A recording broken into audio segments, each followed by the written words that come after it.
പാലായിലെ സാധാരണക്കാരായ പാവപ്പെട്ട ജനങ്ങൾക്ക് വേണ്ടിയാണ് ചോദിക്കുന്നത്. പ്ലീസ്. LDFന്റെ പ്രതിനിധിയോടാണ് ചോദ്യം. ഓക്കെ. ഈ പാല എന്ന് പറയുന്ന നിയോജക മണ്ഡലത്തിൽ ഒട്ടനവധി ബാങ്കുകളുണ്ട്, ഒരുപാട് പണം നഷ്ടപ്പെട്ട ആളുകളുമുണ്ട്. മറ്റുള്ളവരുടെ അടുക്കളകളിൽ പോയി ജോലി ചെയ്തും ചുമടെടുത്തും മറ്റും മക്കളുടെയും ചികിത്സയ്ക്കും അല്ലാതെ കല്യാണത്തിനും ഉൾപ്പെടെയുള്ള പണം സ്വരുക്കൂട്ടി വെച്ചിട്ടുണ്ടായിരുന്നു. ഒരുപാട് ആളുകളുടെ പണം ഈ LDFന്റെ ഭരണത്തിലുള്ള Kizhathadiyoor bank, Valavoor bank, Kadanad bank, സഹകരണ ബാങ്ക്, ഈ ഇവിടെ പണം നഷ്ടപ്പെട്ട സാധാരണക്കാരായ മനുഷ്യർക്ക് ഇവർ എങ്ങനെ പണം തിരിച്ചു കൊടുക്കും?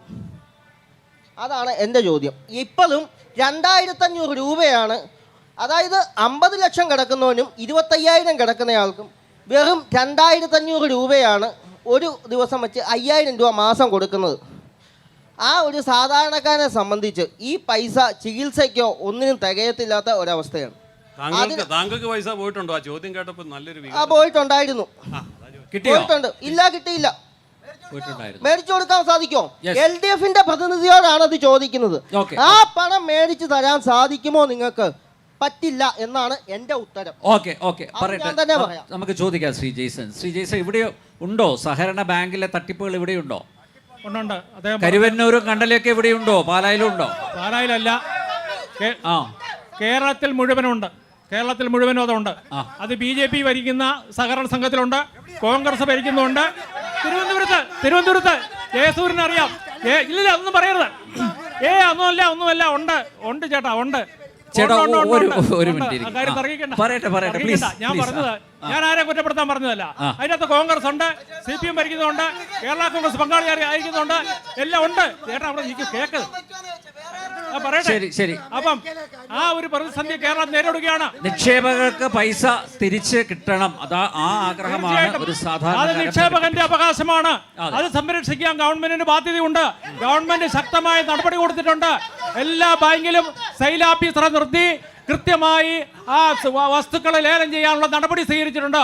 പൈസ കൊടുക്കുക തന്നെ ചെയ്യും. ആ കാര്യത്തിൽ യാതൊരു തർക്കവും. എപ്പോ കൊടുക്കും? അതാ ഈ വസ്തുക്കൾ ഈടുവെച്ച വസ്തു ഒന്ന് ലേലം ചെയ്യണ്ടേ? ആരെങ്കിലും പിടിച്ചെടുക്കണ്ടേ? അത് പിടിച്ചു കൊടുത്താൽ ആ കാര്യങ്ങൾ നടത്തും. യാതൊരു തർക്കവും ഇല്ല. ഒരു മിനിറ്റ് ജെയ്സൺ, കേന്ദ്രത്തിലെ സഹകരണ മന്ത്രാലയം സഹോദരൻ പ്രസിഡന്റ് ആയിട്ടിരുന്ന ബാങ്കിലാണ് ഈ പറയുന്നത്. ആ പറയുന്ന ബാങ്കിൽ ഇവിടുത്തെ പല വമ്പന്മാരുടെയും കിടപ്പുണ്ട് പൈസകൾ. ഇല്ലേ? ലോൺ കിടപ്പില്ലേ? അതിന്റെ ജപ്തി നടപടികളായിട്ട് എന്തുകൊണ്ട് നിങ്ങൾ ജപ്തി ചെയ്യുന്നില്ല? പ്രസിഡന്റിന്റെ സ്ഥലം ജപ്തിക്ക് വന്നിട്ട് നിങ്ങൾ ജപ്തി ചെയ്തിട്ടില്ല ഇതുവരെ. കൊടുത്ത സഹകരണ രജിസ്ട്രാറുടെ ഓഫീസിൽ കൊടുത്ത കൃത്യമായി സെയിൽ ഓഫീസർ അതിന്റെ വിവരങ്ങൾ നൽകുന്നതാണ് എന്ന് ഞാൻ പറയാൻ ആഗ്രഹിക്കാം. അല്ല ശ്രീ ജെയ്സൺ, ഒരു മിനിറ്റ്. ഈ കേന്ദ്രത്തിലെ സഹകരണ മന്ത്രാലയം വന്ന സമയത്ത് എന്തുകൊണ്ടാണ് ഇവിടുത്തെ സർക്കാരിന്റെ മുട്ടിടിച്ചത്? കാരണം എന്നും സഹകരണ മേഖല ഞങ്ങളുടെ കൈവെള്ളയിൽ കൊണ്ട് നടക്കണം. അതിനൊരു ഒരു പിടി വീണ് കഴിഞ്ഞാൽ പ്രശ്നമാകുന്നുള്ള വലിയൊരു ഉൾഭയം ഇവിടുത്തെ സർക്കാരിനും ഇടതുപക്ഷത്തിനും ഇല്ലേ? അതൊരു യാഥാർത്ഥ്യമല്ലേ? ഇല്ല. സഹകരണം ഒരു കൺകറന്റ് ലിസ്റ്റിലുള്ളതാണ്. കേന്ദ്രത്തിന്റെ സംസ്ഥാനത്തിന്റെ പദ്ധതിയുണ്ട്. കേന്ദ്ര പദ്ധതികളുള്ള സ്ഥാപനങ്ങൾ അങ്ങനെ നടക്കും. സംസ്ഥാനത്തിന്റെ രജിസ്ട്രാറുടെ നിയന്ത്രണമുള്ളത് ആ രീതിയിൽ നടക്കും. പക്ഷേ അന്നൊരു എതിർപ്പുണ്ടായിരുന്നു. സഹകരണ മന്ത്രാലയം രൂപീകരിക്കുന്ന സമയത്ത് ഏറ്റവും എനിക്ക് തെറ്റുപറ്റിയിട്ടുണ്ട്, തിരുത്താം. തീർച്ചയായിട്ടും കേന്ദ്ര സഹകരണ മന്ത്രാലയം രൂപീകരിക്കാൻ അതിന്റെ മുകളിൽ അമിത്ഷാ വരുന്നു എന്ന് പറഞ്ഞപ്പോൾ ഏറ്റവും കൂടുതൽ പ്രതിഷേധമുണ്ടാക്കിയത് കേരള നിയമസഭയിലാണ്. അത് രണ്ട് മുന്നണിയും ഒന്നിച്ചാണ്. അപ്പോൾ അവർക്ക് ഭയമായിരുന്നു ഈ കൊള്ള കണ്ടുപിടിക്കും, അമിത്ഷായാണ് തലപ്പത്ത് വരുന്നത്. അതുകൊണ്ട് കേന്ദ്ര സഹകരണ നിയമം വേണ്ട എന്നും കേരളത്തിൽ ഇത് നടപ്പാകില്ല എന്നും മത്സരിച്ച് നിയമസഭയിൽ പ്രസംഗിച്ചത് ഇവിടുത്തെ UDF LDF ആണ്. അത് ഒളിച്ചു വെക്കാൻ പറ്റില്ല, സത്യമാണത്. യെസ്